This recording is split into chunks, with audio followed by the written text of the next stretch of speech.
Eh bien bonjour mes amis taureaux, j'espère que vous allez tous très bien. Ceux qui me découvrent, soyez les bienvenus et je suis vraiment très heureuse de faire votre tirage sentimental. Eh bien mes amis taureaux, qu'est-ce qu'on va pouvoir dire? Si ce n'est que vous avez une arcane majeure, une seule qui concerne cette espèce de justice, il y a quelque chose qui relève de l'ordre moral, de l'ordre divin, voilà, quelque chose comme ça. Il y a pas mal d'ancrage qui est typique à votre signe, et puis il y a du feu, de l'action, avec un tout petit peu de cœur, là, quelque chose qui ressemble à une forme de légèreté. Il n'empêche que votre énergie générale, d'un point de vue émotif et d'un point de vue sentimental, est la carte de la progression. Il y a quelque chose qui relève d'un éveil, d'une croissance de façon de voir, d'une élévation vers une forme de spiritualité émotionnelle, comme si vous allez vous déployer littéralement, avoir une forme de réussite dans ce que vous allez entreprendre, une élévation, et ça pourrait même traduire aussi une forme de protection, comme si tout ce que vous allez faire et entreprendre, même si ça pourrait paraître bancal, va être béni et va pouvoir se répandre comme vous avez envie que ça soit fait. Donc c'est une énergie qui apparemment paraît être de domination ou de contrôle par rapport à ce que vous faites et que ce contrôle que vous avez sur vous-même dans vos émotions vous permet de mieux vous éteindre. Alors, vous entrez avec l'énergie de la page des étoiles. Il y a de la curiosité dans l'air, il y a de la flamme, il y a quelque chose qui sort un peu de votre naturel et qui consiste à avoir envie effectivement de se déployer, après avoir beaucoup réfléchi, à avoir cette preuve d'audace, mais en fait vous voyez la lumière droit devant vous, il y a quelque chose de très beau, de très intense, de très attractif, sentimentalement, émotionnellement, et vous avez envie d'y aller. Vous êtes comme ce magnifique chat sauvage là qui a envie d'aller vers cette curiosité, ce félin là, vous savez, qui a vu quelque chose qui l'attire, mais qui ne sait pas ce que c'est, mais c'est plus fort que lui, il y va. Et cette énergie est si forte que, bon, je le dis souvent, mais regardez, les arbres se plient, se courbent, se déploient pour permettre effectivement à ce que vous avanciez vers cette curiosité, vers cette lumière qui vous attire, quand bien même vous réfléchissez, quand bien même vous vous demandez comment vous allez y aller, ben vous êtes très attiré par cette énergie-là, cette énergie de curiosité émotive qui vous pousse à aller de l'avant. Donc ça, c'est clairement l'énergie du feu. Donc ça peut être aussi un signe de feu autour de vous, le bélier, le lion, le sagittaire, qui vous met dans cet état-là, ou alors, à moins que ce soit votre signe ascendant, ou alors que vous ayez quelqu'un autour de vous qui vous donne cette impulsion-là et qui soit du signe du feu. Qu'est-ce qui pourrait vous écarter de cette curiosité, de cette attirance, de cette attraction qui vous mène vers une forme d'élévation? Eh bien, c'est l'ordre divin. L'ordre divin, c'est un peu la carte de la justice morale, la justice sociale, qui fait que l'on agit avec une certaine objectivité dans ce que l'on fait. La personne qui a la carte de l'ordre divin ainsi dans cet écart d'émotion, c'est quelqu'un qui ne veut pas s'écarter du droit chemin parce qu'il a une forme d'équilibre qu'il ne veut pas remettre en cause. Alors, pourquoi vous ne remettriez pas en cause ce droit chemin, cet ordre divin-là? Parce que vous savez probablement que tout ce qui arrive doit arriver et qu'il y a une protection sur l'autre, sur les autres, qui vous pousse peut-être à ne pas aller trop dans cette curiosité et trop dans cette attraction. Donc c'est un peu une sagesse qui se manifeste en vous, cette sagesse qui fait que vous pourriez aller vers cette curiosité tout en gardant un aspect raisonnable et de vous dire il se peut que ça ne dure pas. Alors, on va tout de suite aller dans votre présent ici. Pourquoi vous avez cette énergie-là attractive d'aller vers cette autre ou d'aller vers cette curiosité émotive et en même temps cette retenue? Eh bien tout simplement parce que dans votre présent, il y a ce chevalier de cœur, cette idylle amoureuse, ce sentiment qui fait que vous voyez des cœurs partout, de l'amour partout. La chevalier des cœurs, c'est une personne qui transgresse un peu les règles en ce sens où on traverse les frontières pour rencontrer de nouvelles émotions. C'est une relation particulièrement juvénile, c'est une relation un peu adolescente, mais c'est une relation passionnante. C'est la passion. Donc là, on voit très bien un magnifique homme, bon là ici c'est un homme en l'occurrence, avec des ailes déployées, et regardez comme le regard est ouvert, illuminé. Ce regard-là ne demande qu'à attirer l'amour. Les ailes ne sont que, c'est attractif si vous voulez, c'est la séduction, c'est de l'attirance physique, et on vous présente un cœur, on vous offre un cœur, et la personne elle a un cœur sur son cœur, donc c'est du pia pia pia piou piou piou, il n'y a que des cœurs. Donc la chevalier des cœurs, c'est une relation idyllique, passionnante, passionnelle, qui intervient comme ça, qui arrive là sans qu'on puisse comprendre pourquoi, un coup de foudre en quelque sorte, et ce coup de foudre-là, on sait très bien qu'il ne peut très bien ne pas durer. D'où cet aspect raisonnable que vous avez sur votre présent actuellement, qui consiste que vous avez envie d'y aller et en même temps vous avez cette retenue. C'est j'y vais ou j'y vais pas. Vous semblez y aller puisque ça se présente là, avec une certaine sagesse. Et la question que vous devez juste vous poser, c'est est-ce que cette relation passionnante mérite le coup d'être vécue? Parce que la générosité d'une relation et la beauté d'une relation ne se mesurent qu'à son intensité plus qu'à sa longueur. Est-ce que ce que vous vivez actuellement est suffisamment doux, bon et fort pour que vous vous y attardiez? Alors, on va parler un peu tout de suite de ce qui se passe dans votre tête et on viendra après dans votre passé, dans votre force, avant de voir un peu le chemin que vous empruntez.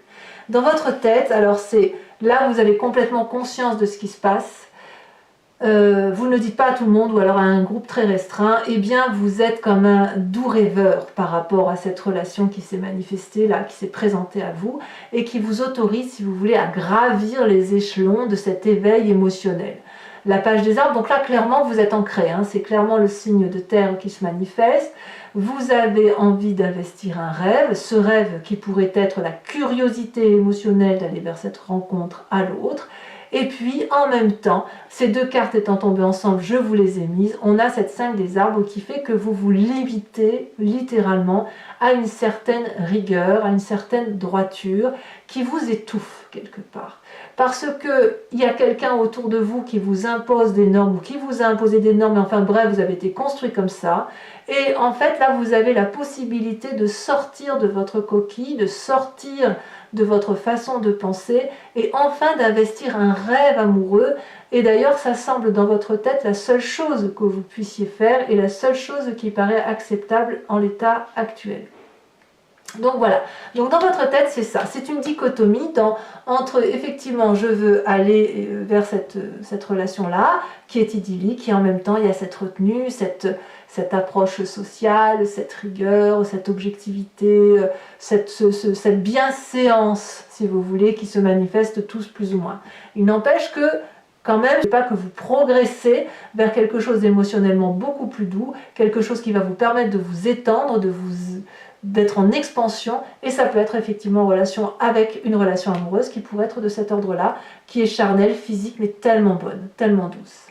Alors, qu'est-ce qui ferait que vous êtes retenu entre cette envie passionnelle d'y aller, cette retenue? Eh bien, c'est votre passé qui fait ça, c'est l'as des arbres. Vous venez d'un passé où peut-être que vous venez d'une relation qui est très stable, très abondante, très affective.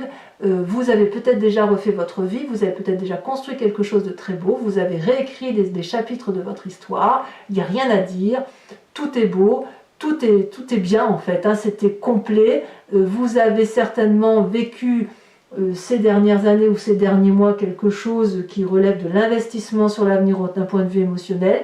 Par contre, ce que vous n'aviez pas prévu, c'est cette curiosité qui vous attire vers une autre personne. Voilà. Alors, il y a quand même quelque chose en vous qui va vous permettre, si vous voulez, de garder le pied sur terre et de faire face à cette petite difficulté, si je peux me permettre ainsi de le dire, émotionnelle. C'est la 7 des étoiles. Votre plus grande force, c'est la foi que vous avez en vous, c'est en vos croyances, c'est en vos connaissances, c'est à la maîtrise de vos sentiments.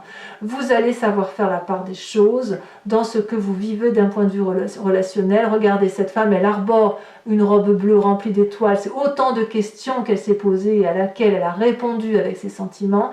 Les ailes sont déployées, elle a confiance en elle, elle avance les yeux fermés face à la vie, et cette rose, cette fleur orangée est ni plus ni moins une vérité qui est issue de ses propres aspirations, de ses propres croyances et de ses propres énergies.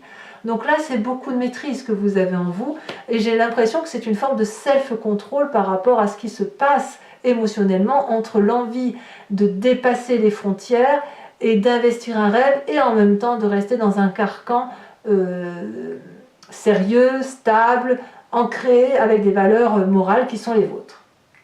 Alors, qu'est-ce qui se passe dans votre inconscient? Et c'est là que c'est intéressant. Dans votre inconscient, si vous voulez, c'est la façon dont vous êtes fabriqué, la génétique, ça peut être aussi vos croyances profondes, mais c'est quelque chose qui vous vient de loin, de l'épigénétique, de vos ancêtres, de votre ADN, donc il n'y a pas que vous là-dedans, hein, vous voyez, il y a du monde. Mais c'est une façon de fonctionner qui fait que vous agissez de telle façon comme si vous respiriez ou que vous cligniez des yeux, c'est pareil. L'as des étoiles. Dans votre inconscient, c'est un tsunami de feu. Là, clairement, c'est le feu. Il y a une joie, une rencontre, un éveil, une action qui se met en place, qui se matérialise. J'ai l'impression que c'est plus dans votre inconscience, dans votre force et dans votre envie que réellement dans ce qui se passe, ce qui se concrétise dans la matérialité des faits. Vous pouvez très bien être dans une relation éphémère ou idyllique ou passionnelle en ce moment, et en même temps garder effectivement les pieds sur terre et une certaine rigueur d'action. Pour autant, dans votre inconscient, c'est vraiment un élan du cœur, un élan émotionnel qui vous conduit à faire quelque chose de nouveau, qui vous pousse au-delà de votre certaine routine et de votre habitude de vie quotidienne. Alors avec tout ça, vous allez avoir un sacré défi, puisque ce défi, c'est la 2 des étoiles. Alors la 2 des étoiles, eh bien, ça va être d'aller vers cette forme d'audace, je pense, ou de ne pas avoir trop de retenue face à ce que vous vivez. Ici, il s'agit de prendre confiance en une autre personne, de s'appuyer contre une autre personne et ensemble d'avancer vers cette lumière d'amour qui se présente à vous et de lâcher prise vers cette forme de contrôle, lâcher prise en laissant peut-être l'autre diriger la danse, laisser l'autre diriger la cadence, et puis faire confiance aussi aux conseils qui pourraient vous être donnés et qui vous poussent effectivement à sortir de votre zone de confort et d'aller vers cette relation peut-être idyllique. Voilà ce que ça semble dire. Donc vous êtes un petit peu en pourparler avec vous-même, si j'ose dire. Alors, vers quel chemin vous empruntez? Eh bien, vous empruntez le chemin de la Roi des Arbres. Là, clairement, on revient sur votre signe de terre. C'est vous-même, avec vos croyances et votre façon de fonctionner, que vous allez agir. Le Roi des Arbres, c'est l'architecte de sa vie, c'est l'être solide. Vous allez décider d'être solide, d'être ancré au sol, d'être rigoureux, de réussir votre vie, d'être sage, d'être stable, d'aider les autres s'il le faut, ou d'aider cet autre, mais c'est vous qui allez diriger la danse avec une certaine autorité et une certaine sévérité, je dirais, par rapport à vous-même. Vous n'allez pas laisser les autres guider votre chemin, donc quand bien même il y aurait une attirance passionnelle, il est possible que vous y goûtiez, mais impérativement à un moment donné, il va falloir que ça aille vers une rigueur qui est la vôtre, parce que il en va de votre équilibre à vous. Voilà comment je dirais. Allez, mes amis taureaux, je vais compléter le jeu en entier. Allez, j'approfondis. Tout de suite, on recouvre. On va recouvrir la carte de la progression pour savoir si on a effectivement des précisions pour nos amis taureaux. La transformation. Ouais, il y a un changement qui s'opère et qui vous vient effectivement de votre inconscient. Alors, on va recouvrir avec le tarot de Wicca, qui est le tarot de la sensualité et des désirs charnels. Alors, qu'est-ce qu'on a? Qu'est-ce qu'on a sur cette page des étoiles? On va voir ça tout de suite.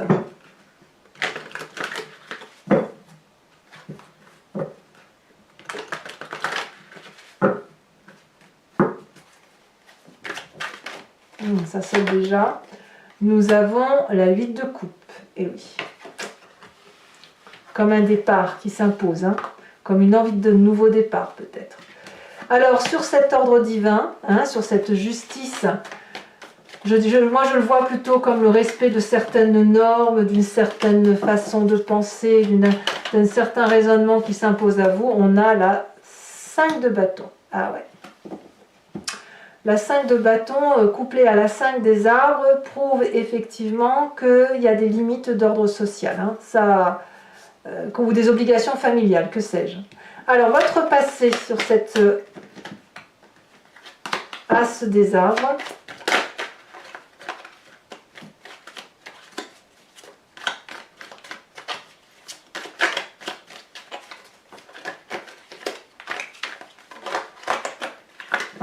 J'ai du mal à... Les cartes sont très lourdes. Nous avons les étoiles. Voilà, je ne vous en dis pas plus, c'est quand même une arcane majeure, c'est une carte très prometteuse et vous pensez vraiment au bon de votre passé. Votre force sur cette 7 des étoiles qui fait que vous avez foi en vous, c'est la carte des amants. Vous avez clairement confiance, hein, ça c'est certain. Sur votre état d'esprit avec cette 5 des arbres et cette page... Vous voyez, encore 2 cartes qui sont tombées, je vous les mets. Donc sur cette page des arbres et sur cette 5 des arbres, nous avons la 9 d'épée et aussi le magicien inversé, encore une arcane majeure. Sur votre présent, avec ce chevalier de cœur, alors peut-être que vous vivez quelque chose de très doux avec cette chevalier des idylles, encore une as de bâton, et que effectivement vous avez comme confiance en cette idylle, hein. L'as de bâton ici dans votre présent fait résurgence avec ce qui se passe dans votre inconscient. C'est exactement les mêmes cartes. Donc, il est clair que ce que vous vivez dans votre présent avec cette relation charnelle, hein, douce, légère, ben, ça vous fait remonter de très très jolis sentiments à la surface, hein. Oh là là, regardez, vous avez la 10 de coupe dans votre inconscient. Qu'est-ce que vous voulez que je vous dise? C'est magnifique. Votre défi avec la 2 des étoiles.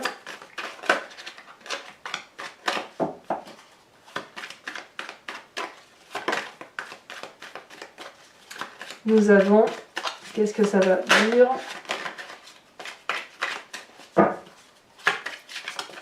Ça va tomber. On a la 5 de denier, encore une 5, hein, c'est pas fou. J'ai vraiment plus l'impression que c'est un manque de confiance en vous, hein. Et la 5 de denier là, c'est exactement la même chose que la 5 des arbres, hein. Donc ça suppose effectivement un lâcher prise. Il faut lâcher matériel, voilà. Et votre défi, pas votre défi, mais le chemin que vous entendez prendre sur la roi des arbres, 3 d'épée. Il y a de la séparation peut-être à venir. Alors, je vous invite à réfléchir à une question précise et je vais y répondre avec le grand jeu de Mademoiselle Lenormand. Après avoir tiré 5 cartes.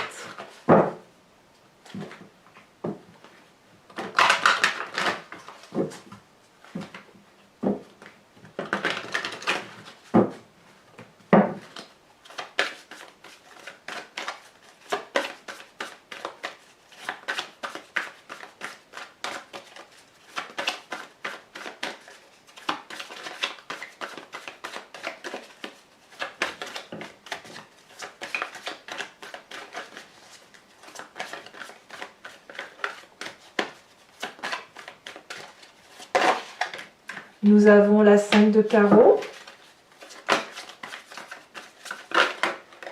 Nous avons encore du carreau ici. Nous avons la 8 de carreau.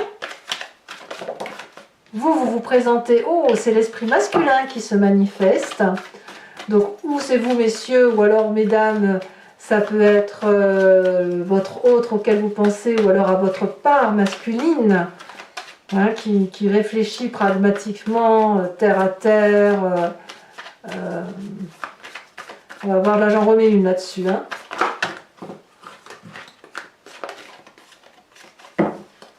Est-ce que ça va sauter? Ouais, non, là il y en a 2, alors à moins que... Non, il ne faut pas toutes les prendre.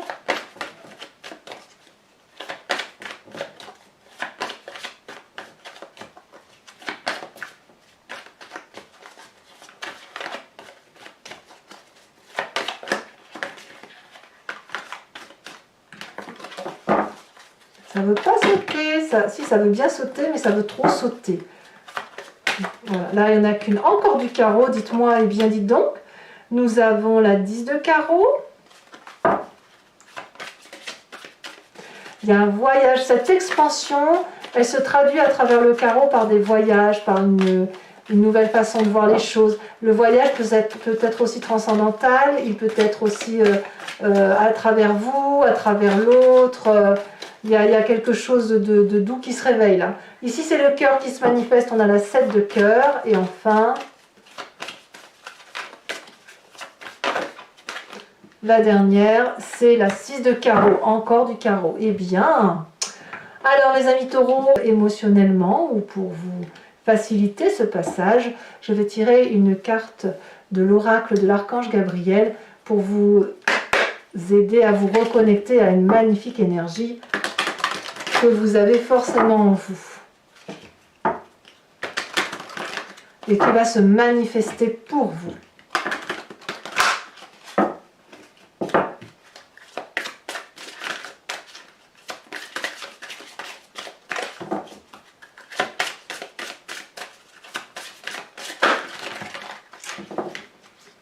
Vous voyez comme il y a trop de messages. Oh là là, on en a une qui est tombée.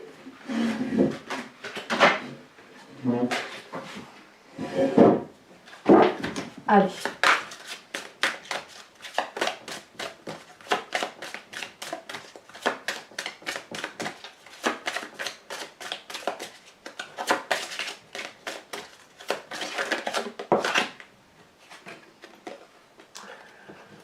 On vous dit d'entendre la voix de votre cœur.